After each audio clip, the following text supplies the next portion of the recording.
Hey guys, VaulSC here. Hope you're having a good day. We're going to take a look at a bat rep between the iKari company, the Mercenaries, and PanOceania. Of course, vanilla PanOceania. I don't think I've actually played this matchup before. Obviously, this is my regular opponent. We've played a lot of combined against Pano in recent times. We've played iKari against Hakislam, but now it's time for iKari versus PanOceania. And we'll be playing it on...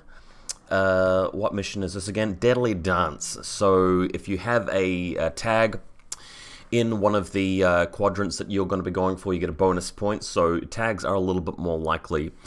I'm going to just jump into some PDFs of the army lists that we were playing. So I'll start with my own one. I've reconstructed these ones accurately this time. So playing a little bit of Scarface. I've never been a big fan of Scarface. Having said that, I'm going to see if I can get him to work in this mission for picking up the bonus point if I can get ahead. I think sometimes you're better off playing Scarface passively, making use of his armor and his Panzerfaust and his ability to be revived and just block a lot of orders from your opponent trying to kill him, and do the attacking, in this case with the Rushi or the Krakot Renegades. So there you go. Group 1, Scarface and Gudelia, of course. Then there's the 5-man link team that I often take. Tanko Missile, a couple of Kaisatsus, well 3 Kaisatsus actually if you include the Hacker, and the Brawler Lieutenant. We've got a TR bot in there as well with the Rushi, just to maximize the use of that Hacker. A single regular Hacker is very good these days because airborne deployment's more effective for dropping in, so you want that hack transport there. So TR bot and Rushi will basically provide that attacking at both those range bands. Don't really feel like attacking with Scarface because he's just BS-13 with no extra, abilities whatsoever. And of course the Krakot for a bit of mid-game presence in the middle of the field, going and hitting people with Berserk with a chest mine, submachine gun, good for defensive side of things as well. Desperado, of course, for smoke. Ninja for, of course, button pressing, objective grabbing, and close combat. Fugazi and Pathfinder, also a good combat combination there, providing some good orders. You're getting Sensor out of them, another specialist. Doctor there to revive the missile launcher and the Yuan Yuan. Only won this game, but usually I'd take more than that. They are very, very good. Oh, excuse me. Alright, let's have a quick look at the Pano list, and this will just be a single limited insertion list with Joan and the Cutter. So already a huge amount of points spent there. The Cutter's a great idea for Deadly Dance because you can go into Marcus State, hang out in a quadrant, and be very hard to remove. Joan making sure that you can use obviously the inspiring leadership to get the coordinated order out with the lieutenant token. So if you're going to go for an 11 order sprint with your Cutter, for example, or your Bulleteer more likely, that allows you to get a free move out, then another 10 orders worth of attacking. This list is a list that I'm a really big fan of because what he's got here is he's got the Sierra John bot and the Bulleteer to do the fighting until the Cutter's ready to play into the attacking role later in the game. You don't want to throw away your Cutter early. You want the Cutter to be providing surprise arrows and really locking down a lane that your opponent can't do anything about. So having the Krakot Bulleteer, the Sierra Drone bot in there to do that, really, really good. Kamau saves a couple of points, but you need that MSV Sniper against a lot of, warband smoke, that kind of thing, really useful. I lament the lack of a Doctor to help out the Kamau, but at least he's got the Machinist there to help out, not only the Bulleteer and the Drone bot, of course, the Cutter as well. And obviously the Fusilier Hacker, you must have him in there. Right, let's have a look at this game then. So bring up my photos. Here's a look at the table that we're playing on. My opponent started to build some of his own customized Rocky Outcrop stuff down the bottom right here. Get out my red pen over here. So obviously you've got one deployment zone around this side. Incidentally, in this particular game, you can have iKari over this side, and over the other deployment zone here, we're going to have PanOceania on this side of the board. So remember, things are split up into quadrants, and it's randomly determined. So you start off, after the deployment is done, randomizing which quadrant you're going to be having to go for, and then your opponent also does the same. I've never really liked that random element of this mission because there's already so much variance and luck and infinity. You don't want the mission objective to be determined randomly like this as well, so I find that a really bad design choice by Corvus Belli. When I play this mission casually with my regular opponents, I say, look, can we just modify the mission so that we roll up the quadrant for the first player and the other player automatically gets the opposite one, and we make no other changes? And we do that just because otherwise you might get a situation where, let's say, iKari gets this quadrant and they're trying to control that one, and the PanOceania player gets the exact same one. So it's not really fair. The iKari player has a way better shot at actually just defending this because it's closer to the deployment zone. So that's pretty lame if that happens. So we didn't do it that way. We played our own customized version of it. Obviously we wouldn't in a tournament, but we prefer this. So what happens here is that PanOceania is going to be going for this one. So they're going to be going on a diagonal over to here to control this.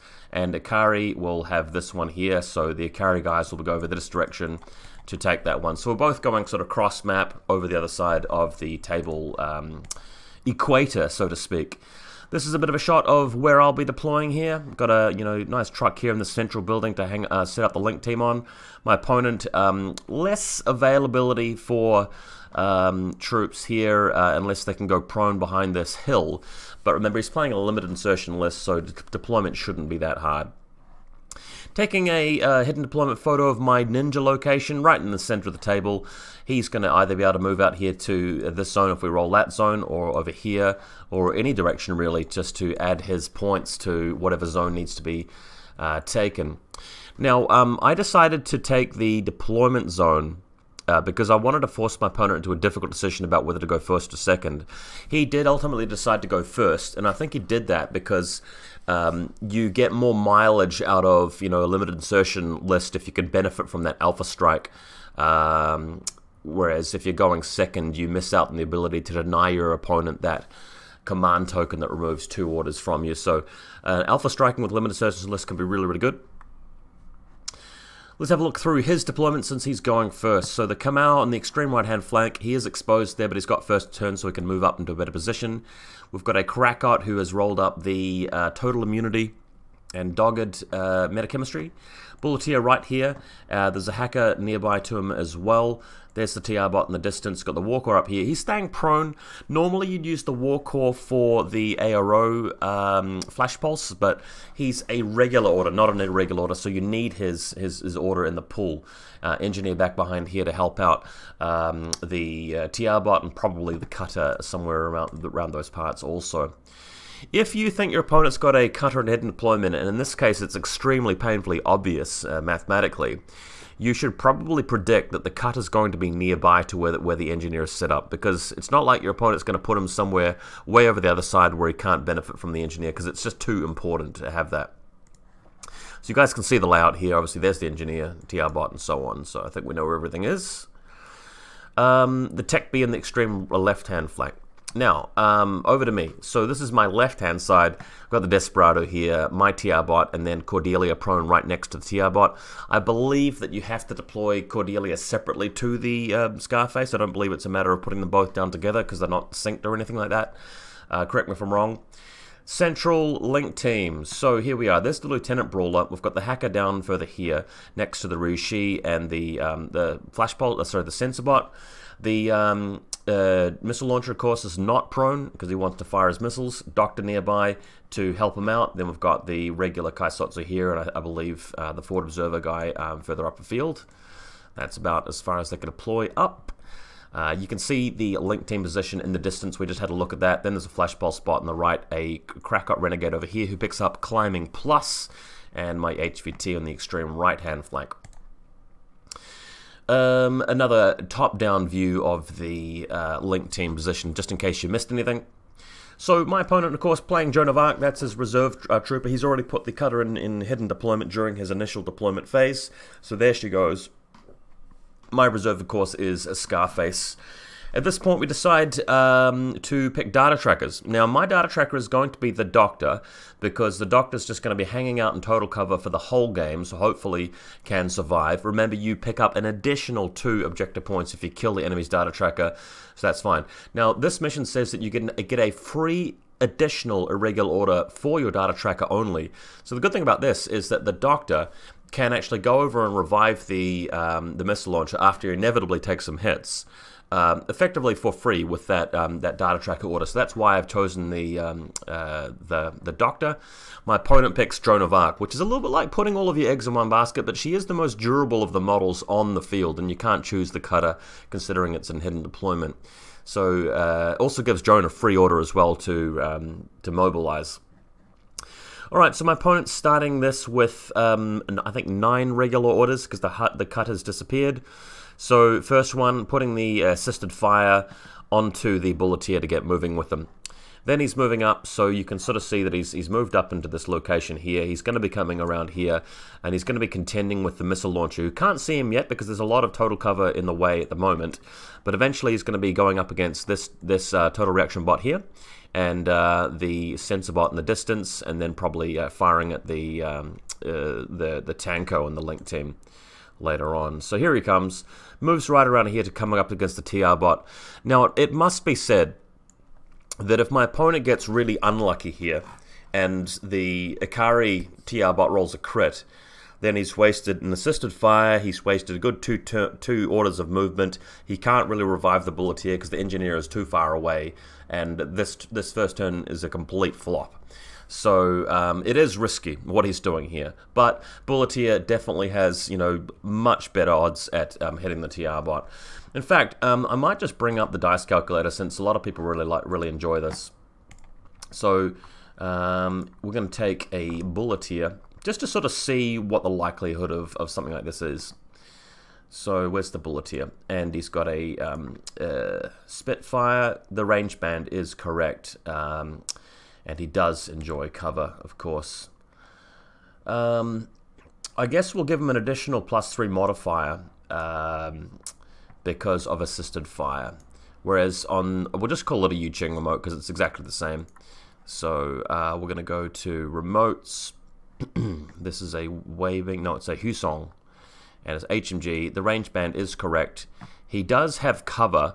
But the Bulleteer is ignoring the cover modifier for the face-to-face, but not for the actual armor save. So that's why we'll put the cover in there, and then we'll roll it up. Oh, so we've already factored in ODD because it's a Bulleteer. So as you can see, not very high chance of the Yao Kong. Only 4.22% chance of wounding him. 84.09 for the Bulleteer. Doing it, so that's pretty likely. So it's still really safe sort of play, I think. You'd have to be just really bashing your head against the wall if that doesn't work. So there it goes. The TR bot is, in fact, taken down by the Bulleteer. He can then move around far enough so that he can see the sensor bot. So the sensor bot gets shot at, but the sensor bot gets a little bit luckier here, passing an armor save and just ditching back around behind cover. And this is partly because the Bulleteer found himself just out of range, so a lot of his shots were missing because it was -3 at that range band. So then we've got, of course, the Tanko missile launcher who goes for the dodge. Unfortunately, whiffs the dodge completely. The Bulleteer gets 3 hits in, which is kind of scary. If you lose the Tanko outright, well, the Doctor just gets to do nothing. But as it happens, 2 wounds inflicted, 1 wound saved by armor, about what you'd expect, and the Tanko is knocked down. But in the perfect position to be revived by the Doctor, and of course, the Link team's still intact because the Link leader is elsewhere. Alright, and with that, the Bulleteer just hanging back behind the wall. Also some coordinated orders going out now with Joan of Arc, with the Krakot moving up as well. My opponent's very well aware of the fact that there is a zone, a quadrant next to his deployment zone that he has to put some models into, because with me going second, I've got that big advantage of just moving in on the zones every game round. So to prevent that zone from being taken just by a single Yuan, he's got to put troops in there. So Joan of Arc moving all the way into this quadrant near to this console. The TR bot's hanging up right next to her to help defend her, and her points along with the bot should be more than enough to keep this zone strong. Bear in mind the cutter still hasn't been revealed, so I don't know whereabouts he is. So if I go for the zone, the cutter might ARO me from any angle. So there she is, prone, data tracker token intact, and sets up a coordinated suppression fire involving Joan herself, but as well as the Bulleteer and the Krakot Renegade there. Okay, so iKari turn 1. We've got the Yuan showing up. I decide to bring it down on my right-hand side deployment zone without having to roll for it, just hanging out on the side of the table. I didn't want to get shot, and I wanted to use the Yuan for smoke, because the Rushi's nearby, and the plan is to get some smoke out covering this line here and across around here, because then the Rushi moves in with assisted fire, can kill his TR bot, just like his one killed mine, and then potentially assassinate Joan, which is something I'm thinking about pretty committedly, pretty strongly here. Okay, so the Yuan does manage to put down a smoke template, so that's looking good already. The Ruishi with assisted fire now moves out to attack the TR bot that he's got. Bear in mind that this becomes a little bit more uncomfortable now because unlike the situation he was in, I don't actually have cover on my side, so it's a little bit more awkward. And this is, again, it's like a really important it's a really important face-to-face roll, because if this fails, then it's very difficult for me to get much else done, because all my other guns are in bad positions. Like the missile launcher's down, the TR bot's down, and Scarface just, to be honest, isn't particularly good at going out and doing the killing. So we'll give him we'll say that he does not have cover, but he's got +3 from assisted fire. And the Husong Yaokong is exactly the same as the TR as the Pano bot. So we'll say that he has got cover, but he's at -6 for the smoke. So that's about what it looks like. So the difference here is very, very marginal. I mean, not having cover doesn't make that much difference. Really, it's just a crit he's looking for, because it's 15s on that side of things. Yeah, so net BS 15, net BS is 8. Actually, no, I've done it wrong, haven't I? No, I haven't done it wrong. I've just factored in the -6, and he doesn't have cover.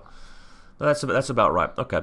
Well, in this particular situation, I didn't get unlucky, and he does kill the TR bot anyway. So moving further around, we get to put another smoke grenade down. And finally, we move out, and we're at a position where the Ruishi can actually fire at Joan. Joan will not have cover here at all, and for the purposes of the face-to-face roll, all the armor saves, because there's a line past her, even with assisted fire. The Ruishi does have cover, the Ruishi does have smoke, the Ruishi is at long range for Joan. Joan is in suppression fire, but if she shoots back, she's -3 for the long range ban of suppression fire, -3 for cover, -6 for smoke. So she'd be hitting on, what's 15 -12, that's 3s to hit on 3 dice. And the Ruishi would then be, 12s on 4 dice, because it's only -3 for the suppression fire. And with 4 or 5 orders left, I can't remember what happened here, Joan is in a world of trouble. So what he decides to do is he tries to start dodging, because she is physical 15, and if Joan can dodge around to total cover and survive, and he'll get another turn, that'd be really amazing. So what ends up happening is the Ruishi shoots first and gets a wound, then I believe shoots a second time and doesn't get any wounds at all. And then the third time, Joan manages to crit the dodge, and Ruishi gets nothing. And the fourth order, the Ruishi still gets nothing, I think, or maybe 1 wound. And then the very last attempt just gets nothing. So, unluckily, Joan actually lives through to the end of the iKari turn on, NWI. So she's taken 2 wounds. And this, I think, is probably the most important, momentum shifter in the game. Because honestly, she probably should have died here. If we go back to Dice Calculator and have a look at this. So the Ruishi here has got its Spitfire. It's in cover this time. And don't worry about the additional modifier. It's just at, +3 range, shooting through smoke. Joan of Arc, let's just find her. So PanOceania. Let's find Joan of Arc here. And her move is to dodge, and she does not have cover. And there's no -6 modifier, of course. So we'll just roll the dice. So what happens here? Okay. So just looking at it, a 59.48% chance that the Ruishi does a wound. So over 5 orders, I think it was, you're probably expecting to kill her. The thing is, on any of those individual orders, there's a 25% chance to actually do more wounds, so it's actually a bit rougher than that. There's even a 6% chance that the Rushi could just kill her outright, although that's very unlikely. So over 5 orders, you're really expecting Joan to go down. The fact that she survives was really lucky for our Pano friend there. Just going to quickly check the modifiers again. Yep, Rushi hitting on 15, Joan dodging on 15, but the Rushi's got 4 dice. That's about right. So this meant that the game was about to get a little bit ugly because you know, you still got plenty of orders left. You've got to bear in mind that if Joan dies here, the cutter can't do a lot of damage because it's in a regular order and it's only got other irregular orders. For the rest of the game, even when he goes to a new lieutenant, the War Core and the Tech B only provide regular orders, right? And he's probably burned through all the command tokens, you know, just in this next turn, given that he got the whole army in irregular. And then he also loses 2 objective points for the data tracker, right? Because Joan's the data tracker. And Inspiring Presence coordinated orders no longer happen. So this is a really big deal. I've got some more orders left in Group 2, so the Doctor uses the data tracker ability to move up here and revive the Tanko, and does so successfully. That also picks up my classified experimental drug, so at least I've got a point on the board. And at the end of the turn, we actually go back for a bit, and we try to measure whether this bulleteer had moved far enough onto the, you know, the table side to pick up the extra point. And I want to come back to the original thing here. So if you look at this box way up the top of the screen, the bulleteer actually ends there, around about there. And we measured our 24 inches just to see whether from this board edge to there was 24 inches, whether it was above that or not.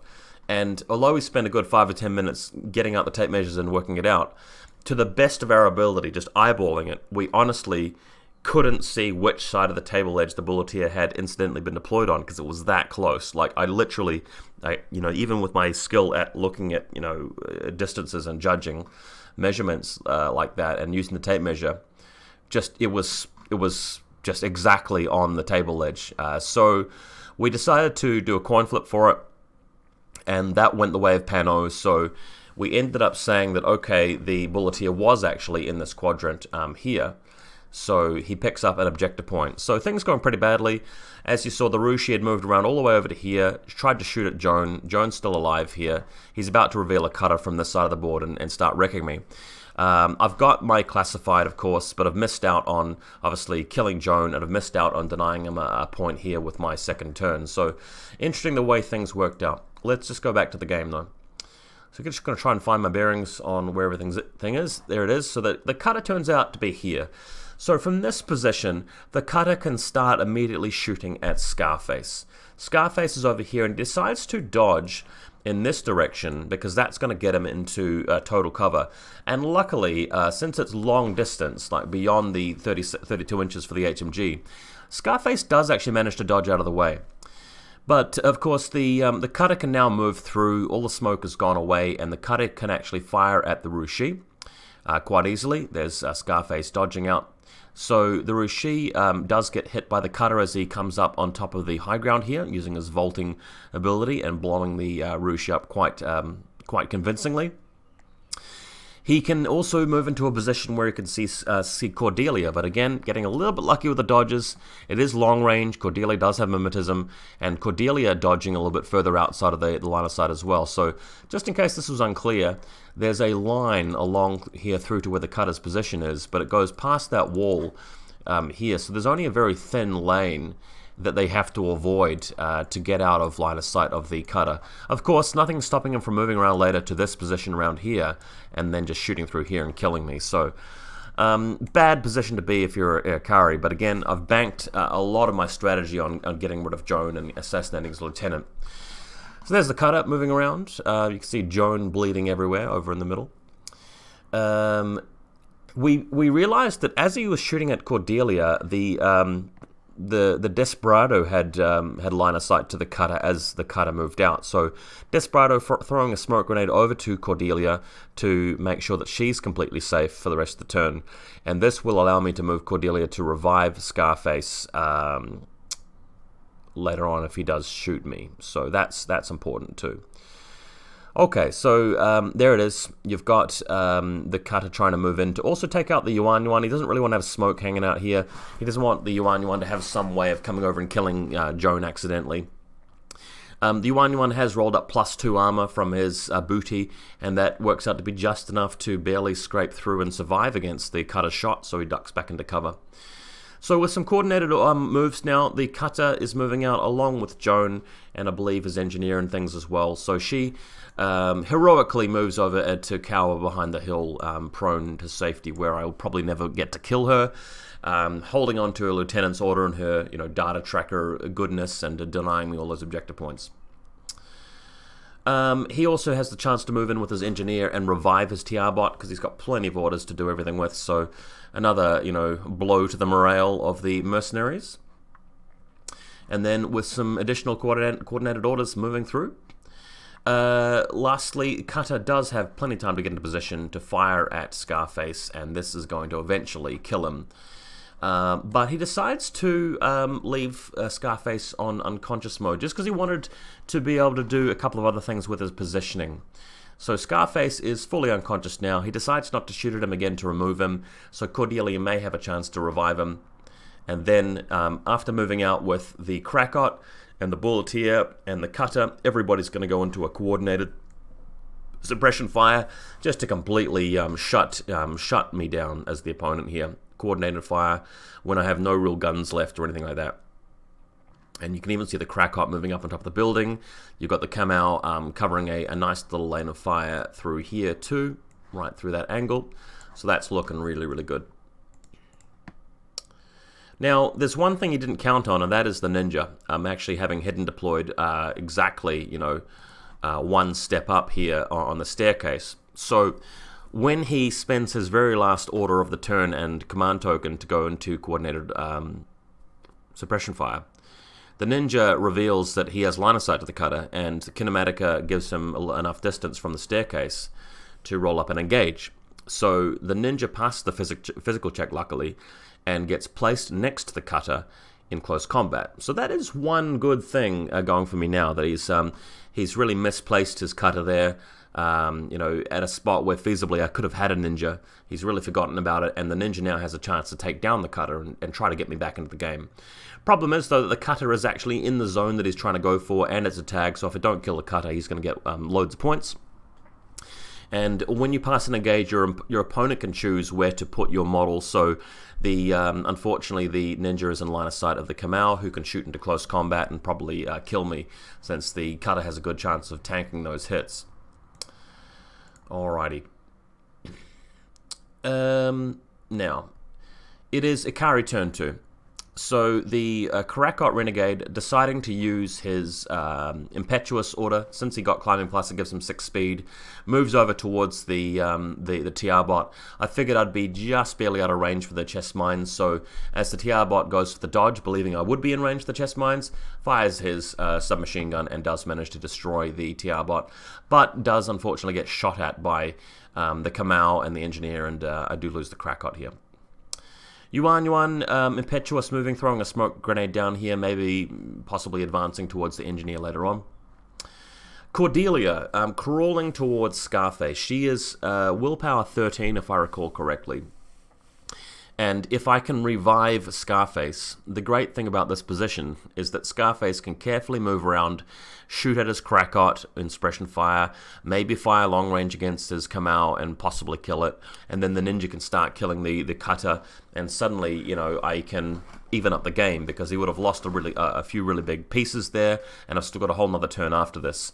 Sadly though, my bad luck continues, and Cordelia fails the willpower check, which just removes Scarface altogether. Don't even get to bring out Joe from the chassis, and bad luck continues. Scarface is down. Deciding to take some risks here. I don't really want to attack with a Ninja straight away until I've had a chance to clear things out. Ultimately, I'd like to get my Tanko to stand up and fire a couple of missiles, one of them at the Kamau, one of them at the Krakot.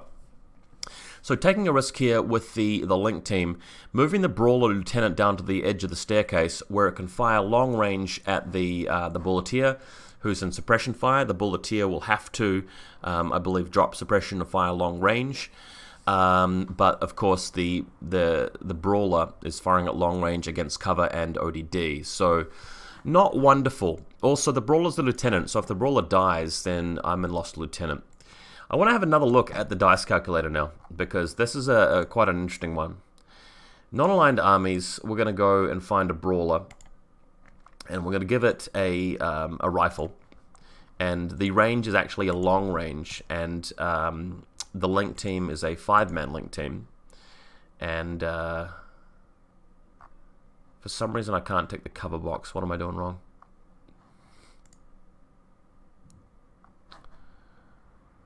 Let's just refresh dice calculator. You know what? Maybe I'll just call it a Fusilier. I know that Brawler has probably better armor than Fusilier, but I don't think it's just. I don't think it captured it correctly. So I'll just take a Fusilier, which is Ballistical 12, and we'll go range, long range, link team, correct. Why is there no cover? Not sure. Faction, PanOceania. Where's the Bulleteer? Here it is here. So it's going to take a shoot with a Spitfire, and the range is going to be long. Defensive modifier. Oh, I've got cover. It is tick. Sorry, I'm just blind. So they both got cover. No additional modifiers there. So let's just go through it again. Potentially Fusilier. In fact, I'm going to go and find the Brawler, because yeah, I can get cover now. So weapon is going to be a rifle. So it's in a 5-man link team, so it's effectively got 4 shots, but it's going to be hitting on, I think, 3s. And the Bulleteer should be shooting back. Ballistical 12, -6, so a 6. So if we roll the dice on that. Yeah. Show modifiers. Base build skill of 12. Link team, so it's 15. Cover grants it. I don't think I've got this right. I don't think this is right. The reactive model is correct for BS6. I'll just move my camera out of the way. Base bliss skill of 12. Cover grants -3. Link team grants +3. That makes sense. And -3, -6 for ODD. Oh, I've got the range wrong. Okay, so the range is -3. Now let's roll it. Okay, now this is the really interesting part. So intuitively, I'm taking the risk because I feel like the chance of the Bulleteer actually hitting me and killing me are very, very low. Whereas I've got several orders to actually attack it and kill the Bulleteer first. Killing the Bulleteer is important because the Tanko, if it stands up, is going to be in line of sight of the Bulleteer and the Krakot and the Kamau, and it wants to split 2 missiles, and it doesn't want to take shots for free from the Bulleteer. So with the Bulleteer shooting back, 12.22%, not a very high percent, whereas 28% chance of me getting like one of those hits through is not bad. What ultimately ends up happening in this game, though, is that the Bulleteer misses all the shots, and the Brawler and the Bulleteer miss their shots. Then the Bulleteer actually wins, with my bad luck continuing. So I decided to bring out the Doctor, come down the stairs, and revive the Brawler, and then have another go. That still doesn't work, so the Brawler is basically knocked back, and I have to spend command tokens reforming the link. So with only a couple of orders left, and this is Group 1, by the way, the Tanko is able to stand up and fire at the Kamau in the distance over here, and the Krakot over here, who's able to fire back with suppression fire, and takes a free shot from the Bulleteer because the Bulleteer is still not killed. So really, really annoying. Ultimately what happens, though, is that the missile does hit the Kamau because it needs a 16. You got a link team bonus, +3 for range, -3 for mimetism. So the Kamau is blown up, which is great. The Krakot Renegade does take the last wound off the Tanko and crits him, and the Bulleteer doesn't really matter what happens there, so the Tanko is just gone, and that's all of my orders from Group 1 done. So quite a messy situation. We find out, though, that the Ninja, if it attacks the tag, obviously you can't use the chest mine into close combat, but if he fires a submachine gun with suppression fire, he's -6 for TO and -6 for close combat, and he's Bliss skill 11, so he can't actually hit the Ninja. So the ninja has something like 4 or 5 orders to just swing his sword at the tag over and over and over again. So the first roll's a crit, tanks the other armor save. Second attack gets through and takes another wound off. And then the third attack, the cutter crits him. And the cutter just rolls the exact dice roll he needs, and the ninja dies. So if I wasn't already unlucky in this game, I think that pretty much seals it. We're going to go through the rest of the bat rep pretty quickly, because at this point it's just completely over. At the end of the game round, my opponent gets a point for controlling that zone, plus another point for having the tag there. And then it's just a matter of moving down with the Krakot, moving out. Joan's able to move out as well, start shooting things. You know, Cordelia's around there, but she can get shot pretty easily. The Cutter's right there to kill me as well. The Engineer can go up and revive the TR bot. I mean, I've got a whole other turn after this, but there's no real point. The Engineer can go after the Cutter as well. And on my side, I mean, I've got a Yuan, but you know, nothing really to do there. The Doctor can try and revive the Tanko, but even that doesn't work. I can have a go at it with the Pathfinder. Even the Hacker trying to move out here and get a long range shot against Joan of Arc to get a couple of extra points for killing the Data Tracker, but of course that doesn't work. So we're left with a situation where iKari lose pretty badly. Going back over that game though, the Rushi against Joan, that was unlucky for me. I'm pretty sure I would have won the game if that had gone through. Secondarily, the situation where Cordelia goes after Scarface to revive him, that second turn comeback would have been a lot easier if I could have just used Scarface to do the shooting instead of like a brawler in a linked team from long range. So that would have been a lot better. The ninja against the tag, the ninja really should have killed the tag, in which case that would have left me in a situation where maybe I could have come back and we could have made it into a bit more of a game. I'm not saying I would have won from that position, but with a ninja still alive, you know, I can actually do some more work. I can, you know, finish the game by basically in my last turn going over to his side of the table, potentially killing Joan, and taking back a quadrant and having his Data Tracker, so maybe drawing it up. So yeah, tough game. Obviously, the Brawler, you know, got unlucky as well with her attempts to shoot back at the Bulleteer. A lot of things went wrong for me, but that's Infinity. There's a lot of variance in this game. Hope you guys enjoyed this one, though, and learned a bit from it. I think it's a good scenario. I definitely recommend playing with that modification where you don't have both quadrants random, because otherwise that makes this a pretty bad scenario. And one final thought, too. I really do think it's possible to win the scenario quite easily without having to take a tag. So maybe my best bet was to make a list without Scarface, because he does suck up a lot of points, and he isn't really the best. Alright, well, hope you guys enjoyed this one. We'll see you again next time.